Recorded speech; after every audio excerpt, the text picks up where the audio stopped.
Welcome to the Smarter Science of Slim, the scientifically proven program where you eat more and exercise less to burn fat and boost health. Eat smarter, exercise smarter, live better. I am so ready for that. Hey everybody, Jonathan Bailor and Carrie Brown back with another SANE show. And it's been some time since I've seen Carrie. Carrie, how you doing? I'm doing awesome. Hello, lovely listeners, by the way. Well, Carrie is back. And folks, I know we've had quite a few shows recently talking about Carrie. And we're not going to stop because the journey continues. And Carrie, you're in even a whole new spot now than you were last time we spoke. Yes, indeed I am. So I wanted to now that you are, I mean, who knows if this is the end of your story? I don't know if it is. I'm sure it's not. But let's kind of tell your story here, because the more I'm learning about this, I mean, I've known you for a couple of years, the more amazed and inspired I get. So before we started recording, we talked about the 4 phases you've been through. So let's tell that story. Let's start with phase 1, your let's say childhood years. Okay. Childhood years, skinny, super skinny, very small, lean, ballet dancer, all of that. Just, soaking wet. I don't think. So what size would you say? What size dress, pants? Oh, 00. Oh my goodness. Okay, so really you were tiny. So we're talking naturally petite individual, Yeah. ballet dancer, and then for folks that have been listening to the show for a while or read the Calorie Myth, you know that Carrie then went on to become a pastry chef, correct? Yes. So and I was still a 00. so definitely no aversion to food. No. I've always loved food. I fell in love with chocolate when I was about 3 and started doing cake decorating and pastry work seriously when I was 14. I started a company when I was 14 that made wedding and celebration cakes. So it was, there weren't many minutes in the day where sugar was not in my mouth. Well, and I love this, Carrie, because it helps to provide a really concrete example of, so here we have a woman, a naturally thin woman. Yeah. We talk about these naturally thin people. One of the things that inspired me to do all this research was because I too was a naturally thin person, and I was struck when I was a trainer at how much I could eat, literally 6,000 calories per day, while my clients, who were predominantly female, I would tell them to eat 1,200 calories per day. These were not naturally thin females. They wouldn't lose weight eating 1,200 calories. I wouldn't gain weight eating 6,000 calories. And I said something else has to be going on here other than just saying, well, these people don't have enough willpower, because that's clearly not the problem. But for you, that was never an issue. You were naturally thin. Then what happened? This is phase 2. So it started to change when I was about 27, and I just became aware that I was getting larger, not significantly larger, but clothes. I've moved up a size or 2 in clothes, and it was nothing desperate, but I was definitely aware that eating some things had a different effect on me than others. So that was I think I was about 27 when that started to happen. So let's say late 20s, early 30s, for the first time in your life, you started to notice that. So up until that point, you ate whatever you want, whenever you wanted. It had no impact. Starting in your late 20s, early 30s, it began to have an impact, albeit not huge. It did start to have an impact. Right. And I actually followed a few heavy duty diets and got back to my 00 self at one point, but it took a lot of work. And I was very consciously monitoring what I was eating, but I did get back there through, force and willpower. And when you say force and willpower and hardcore diets, I'm assuming you're talking about the other, so Sanity, this show, our books are all about the quality of food you're eating. Right. When you say hardcore diet, I'm going to assume you mean thinking about the quantity of food you're eating and calorie restriction. So I was pretty much fasting every day. So 1 meal a day, fasting for 2 meals, 1 meal a day. I would do that for days at a time. And then I would eat just vegetables. And then I would do fasting for another series of days, or I would just go hungry. So in your late 20s, early 30s, when you started to notice that weight was creeping on, or excuse me, fat was creeping on, despite you not changing anything about your eating and exercise habits, you then took the approach that so many of us have taken, because it's what we've been told to take, which is just starve yourself. And you were, as long as you were able to starve yourself. And when we say starve yourself, we're probably talking sub 1,000 calories per day. Right. Oh, yeah. Yeah. Okay. And folks, just to give context on when I say starve yourself, and I'm not being hyperbolic or exaggerating, there was a study that will never be replicated called the Minnesota Starvation Experiment, done in World War II, to examine the impacts that starvation would have on individuals in war-torn countries during World War II. The protocol in this study was that individuals were asked to walk a few miles per day and fed 1,600 calories per day. That was to replicate starvation. So Carrie was at maybe even half that on some days. Is that fair? Yeah. So while doing that, you were able to get back down. Then what happened? And then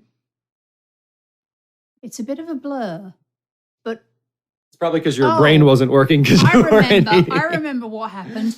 I moved to America. There it is. There it is.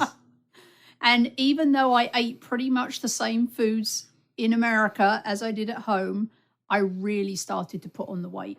And I put that down to the crazy wheat we have. We have Franken wheat here, which we don't have in England, or we didn't back then.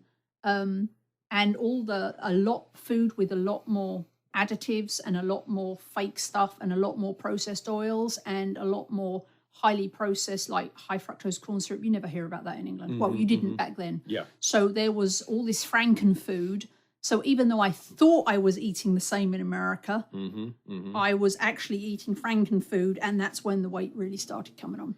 And that's such an important point, Carrie, because so often there are these, I don't like calories. The reason I don't like calories is because they ignore all of the things that actually matter. Like you said, a slice of homemade bread made with emmer wheat that is not genetically modified that you would find in a European country may have 150 calories, and a piece of bread that's made with genetically modified Franken wheat in the United States may have the same number of calories. So people are like, oh, not only am I still eating the same stuff I ate, but I'm eating the same number of calories, and things are still going haywire with my body. Well, that's because the quality of those calories is different. Right. I think the Franken food, in my mind, definitely alters your hormones. It alters you on a cellular level, that even though it may be the same number of calories, it has a different effect on your body.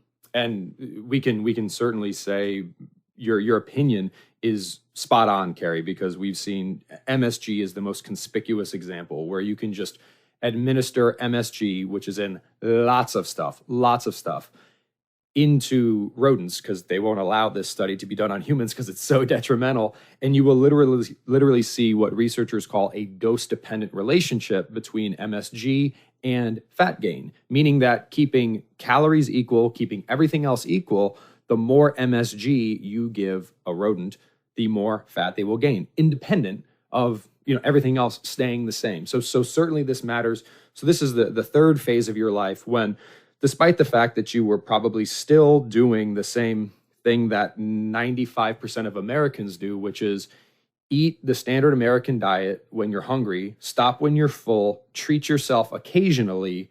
And where did that get you in terms of, let's say, dress size? 8. So you went from a 00 at your slimmest, at your sort of natural slimmest, to a size 8. And in both of those circumstances, would it be fair to say you were eating the standard diet of whatever area of the country or world you were located in when you were hungry, stopping when you were full, and treating yourself on occasion? Yeah, and I must say that I have typically, apart from the fact that I used to consume pounds and pounds and pounds of sugar when I was creating stuff, when I was a pastry chef. So you were eating worse when you were smaller. But the meals I ate were generally quite healthy. I grew up, my mother made everything from scratch. We didn't have a lot of junk food. We didn't have candy or crisps or that. So I've typically eaten a lot more vegetables than the standard American diet, and I continued that.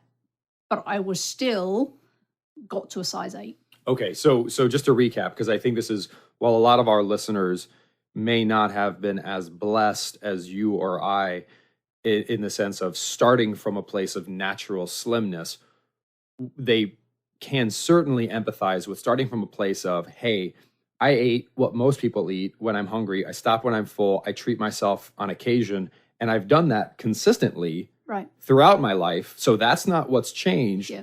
The only thing that's changed is my age and my waistline. And what's up with that? Right. So when I moved to America, I didn't suddenly start eating junk food like all the processed packaged stuff in the stores. I was eating, just bread and pasta and, starch, but it wasn't necessarily what we would call junk food. So it was the healthier end, but still it was the Frankenpasta and the Frankenflour and the, I believe in my mind, that's what the problem was. Well, and when you say healthy, you listeners, you can't see it. We're in the studio here, but we're doing, bunny ear quotation marks. It's healthy in quotations. It's this low fat, high carbohydrate. Protein is irrelevant, and not to say that carbohydrates are innately evil. Clearly, we know that they're not. Vegetables are carbohydrate, but doing what we've told is healthy. Continuing to do that throughout your life, going from a size 00 to a size 8. And then I can imagine you must have been like, so what do I do now? Right. And of course, the more I gained dress sizes, the more I went to the low fat. Yeah. Because something's changing, right? And I don't know what to do about it. So you go with what the media tells you all day, every day, and what the supermarkets tell you all day, every day, which is, eat less and exercise more and everything's low fat. And so you go for the supposedly bunny ear, healthy options, because then I'm feeling out of control. I'm like, it doesn't seem to matter what I do. I'm just putting on weight, and you try and do the right things and it just makes you bigger, and, and then you just don't even know what to do. So then you don't even know what to do. And I believe this is about the time that we first met, Carrie, because I think at that time, so you're at a size 8, and is that fair to say that a size 8 is the largest size you've ever been at? So then I believe you discovered Gary Taubes's work. Yeah. This now was probably, 6 years ago, 5 years ago, 3 years ago. Oh, so okay, this is only 3 years ago. Yeah. Time flies, or the opposite of that. So you found Gary's work. So you started to think about the quality of the food you're eating for the first time in your life. What did you do, and what happened? So I started eating lots of protein and lots of fat and no sugar and no starchy carbs, and my muffin top disappeared overnight, literally 3 days. It was just, it was miraculous. But then I plateaued very quickly. So that was all good, and I felt better, but there was an initial dramatic fat loss. I wouldn't say weight loss, but fat loss, dramatic. And then 6 months after that, 5 months after that, it was my lucky day when I emailed you. So then we met, and as folks know from our previous podcast talking about your amazing success that you've had recently, at that point, I think we've called it, you went pseudo-sane. Right. So talk to us about where, so here you are, muffin top disappeared, but plateauing, go pseudo-sane. What were you doing to go pseudo-sane, and what was the impact on your body and mind? So I think the big difference between, or the piece for me that you added, was the non-starchy vegetables, was the focus on the non-starchy vegetables. Gary's focus is on high protein and high fat. But there's at least this is what I remember of his book, was not that the focus was non-starchy vegetable and NSV, which was for me what I felt the piece that was missing. So when I started doing that with you, then I lost inches. In a very short time. I lost a dress size, so I was down to a 6. But then I stalled. Then I plateaued, and I was stuck there for 2 years. So Carrie went down to a 6, and if folks have seen our Creative Live course, or any of that stuff, that's you're seeing sort of Carrie in the size 6 Yeah. pseudo sane state. Yeah. And what we've been talking about for the past couple of shows is how Carrie then went and took her from pseudo sane to fully sane. And Carrie, I want to bring into the fold, because this is where if your life was a movie, there would be, here's the wrinkle. The wrinkle, and correct me if I'm wrong here, is that so if we look back at first phase of your life, you're size 00, you are eating gobs and gobs of sugar because you're a pastry chef. And now let's fast forward to before you went sane, fully sane, you are at a size 6, you're eating some non-starchy vegetables, you're eating your natural fats, you're eating some protein, and also something else changed in terms of medical conditions. And Yes. those are big changes. So tell us something did change, and it changed actually in a way that should have compromised your ability to regain control of your body. What happened? So I was diagnosed with bipolar 2 disorder, which is the depressive end, not the manic, not the crazy spending money, getting drunk, driving too fast, not the manic end, the depressive end of bipolar. I was diagnosed with that. And the medication they typically put you on are antipsychotics, and they are famous for making you gain weight. Yes. Or at the very least, making it incredibly hard to lose weight. Yep. So there's no question here, folks. This is, for example, nicotine, SSRIs, insulin. These things have been shown repeatedly in the most rigorous of clinical trials to, again, independent of calorie quality or quantity, take someone, exact same diet, exact same lifestyle, put them on these medications, and their body fat level will change because they impact your brain. And of course, your brain controls everything. So Carrie, now we have Carrie Brown, who's 15 years older, Carrie Brown, who's in a much more stressful professional situation, and Carrie Brown, who is on medication proven to make it harder to burn fat. Right. Okay. So now this takes us up to 4 months ago. 4 months ago. And this is when you started your, I'm gonna take a leave from a job. Yep. I'm going to go 100% sane. And I want to still highlight though, do you mind sharing your age? I'm 48. Okay, so you're 48? Oh, I didn't actually know you're 48. You're really 48? Okay. I thought it was like 40, 41, because you're 48, really? We should have probably talked about this before the podcast. That's cool. So you're almost 50? Carrie's face is red as hell. Both of our faces are really red right now. That's so crazy. Okay, anyway. So Carrie, well, that's glorious. This story is amazing. We should Bailor is speechless. Yes. So we have to. This is epic. This is a great story, Carrie. Okay, so now we have 30 years later on medication that should make it nearly impossible for you to lose weight, or so we've been told. And tell us now, and then we'll dig into it more in future episodes. So again, the deck is stacked against you, both in terms of everything we've been told about medication, stress. You work at Microsoft, you have an incredibly stressful job, you're nearly 50, which blows my freaking mind, and you are on medication proven. But what's going on right now?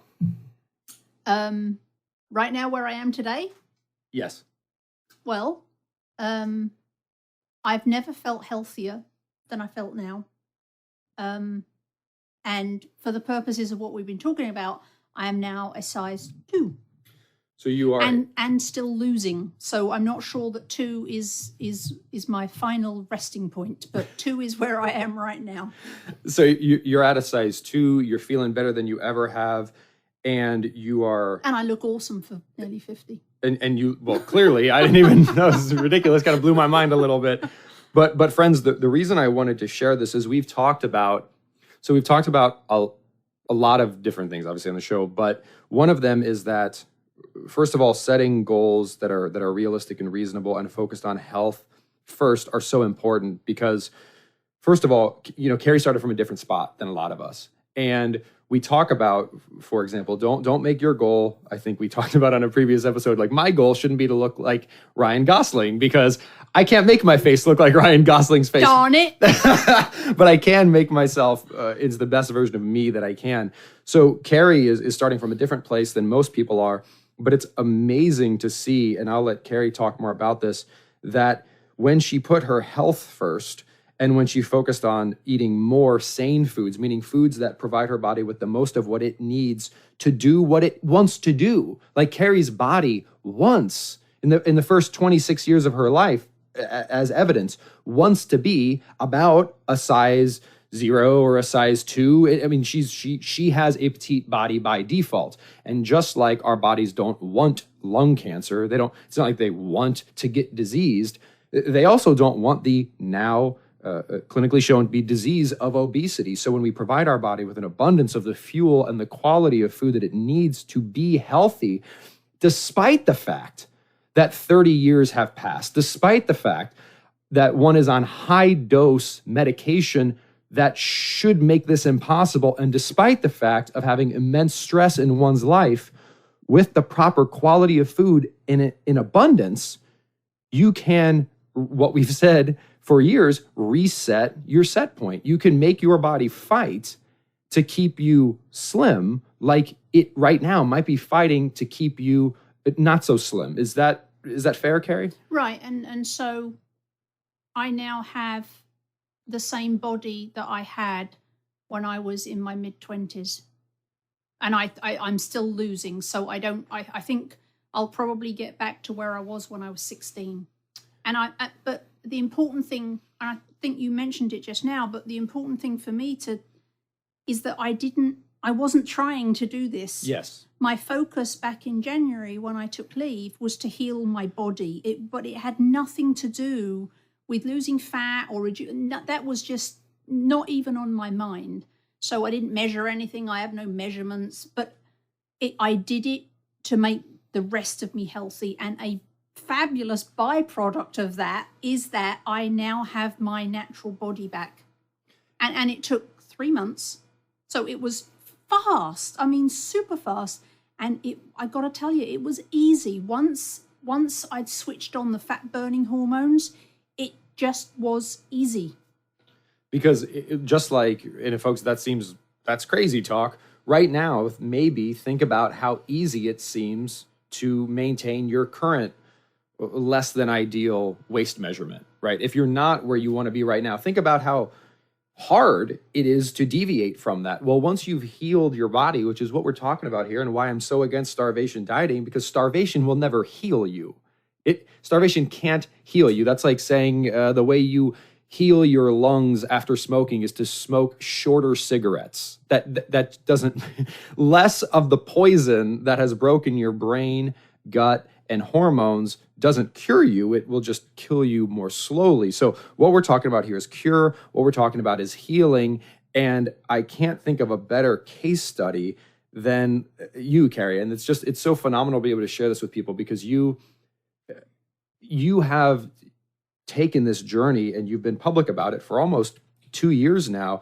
And really it also shows how folks talk about the level of sanity and how ambitious your goals are and how quickly you can see results.